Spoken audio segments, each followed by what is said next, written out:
on a ici une chaussure qui est bien plus qu'un simple produit. C'est un véritable bond en avant technologique, une machine à pulvériser les records.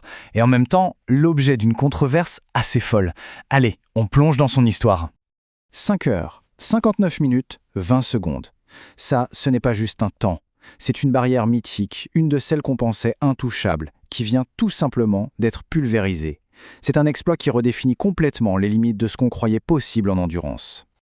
Et l'homme derrière cet exploit, c'est le Sud-Africain Sibusiso Kubeka. C'est le tout premier être humain à passer sous la barre des 6 heures sur 100 km. Mais forcément, une telle performance, ça soulève une question. Est-ce que c'est juste l'athlète ou est-ce qu'il y a aussi la technologie qu'il a au pied ? Et c'est là que toute l'histoire devient vraiment fascinante.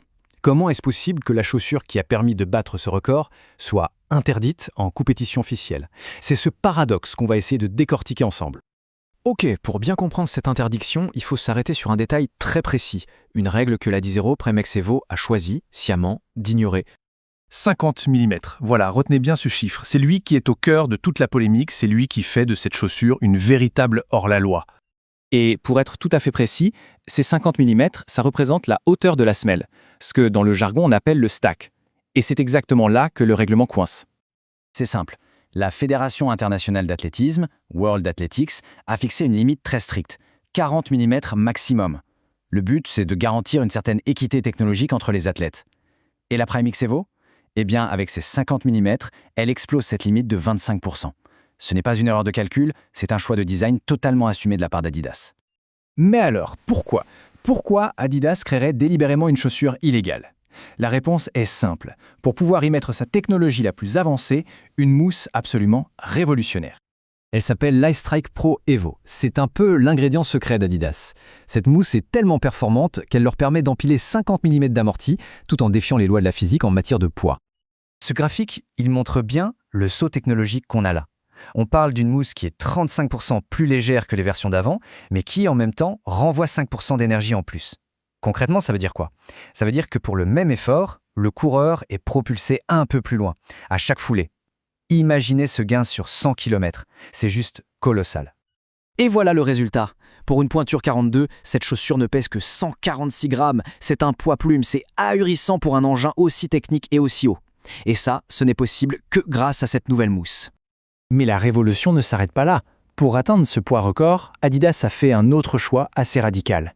Ils ont enlevé un élément que tout le monde pensait devenu indispensable. C'est la question que tous les passionnés se posent. Alors que toute l'industrie, toute la concurrence ne jure que par la rigidité et l'effet de levier des plaques en fibre de carbone, Adidas a décidé de prendre le chemin inverse. Le génie de cette chaussure réside dans le volume de mousse, pas dans une structure rigide. Cette phrase, elle résume toute la philosophie d'Adidas sur ce coup-là. Ils ont tout misé, non pas sur la propulsion d'une plaque rigide, mais sur le retour d'énergie d'un volume de mousse absolument énorme et ultra léger. Et cette obsession de la légèreté, on la retrouve partout sur la chaussure. La partie supérieure, ce qu'on appelle la tige, c'est une sorte de maille presque transparente qui optimise la ventilation et qui permet de gratter le moindre gramme superflu. Mais attendez, il y a encore une dernière couche de technologie, et celle-là, eh bien, elle ne s'achète pas. Voici l'ultra-charge. C'est un procédé un peu dingue. Quelques jours avant une course, la chaussure est mise dans une cuve sous haute pression. Des microbules d'air sont injectés directement dans la mousse. C'est un peu comme quand on pressurise une balle de tennis, ça va booster sa réactivité et son retour d'énergie. Et voilà le détail qui tue. Cette technologie est réservée en exclusivité aux athlètes sous contrat avec Adidas. Le coma des mortels, lui, reçoit une version standard. Ça ajoute encore un peu plus au mythe de cette chaussure, cet équipement d'élite, presque futuriste. Bon, avec toutes ces caractéristiques complètement hors normes, une question se pose, à qui s'adresse vraiment cette chaussure ? Faisons le point. On a une chaussure qui coche toutes les cases de l'exceptionnel. Un poids plume, une hauteur de semelle illégale, pas de plaque de carbone, ce qui va à contre-courant de tout le marché, un prix exorbitant de 500 € et une disponibilité ultra limitée.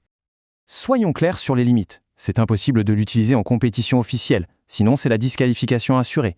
C'est un produit de niche absolue, pour des défis personnels ou pour des coureurs très fortunés qui cherchent une expérience de course unique.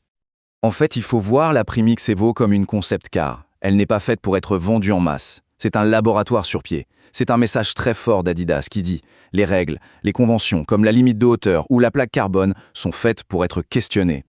Faite pour l'extraordinaire. C'est le slogan officiel et il résume parfaitement l'idée. Cette chaussure, elle n'est pas faite pour le jogging du dimanche. Elle est conçue pour ces moments où l'on veut repousser les frontières du possible. Et donc la question qui reste, c'est la suivante. Est-ce que cette chaussure est juste une provocation, une anomalie qui va rester dans l'ombre? Ou est-ce que c'est un avant-goût du futur, une innovation tellement puissante qu'elle finira par forcer les règles du sport à changer? Le débat est ouvert.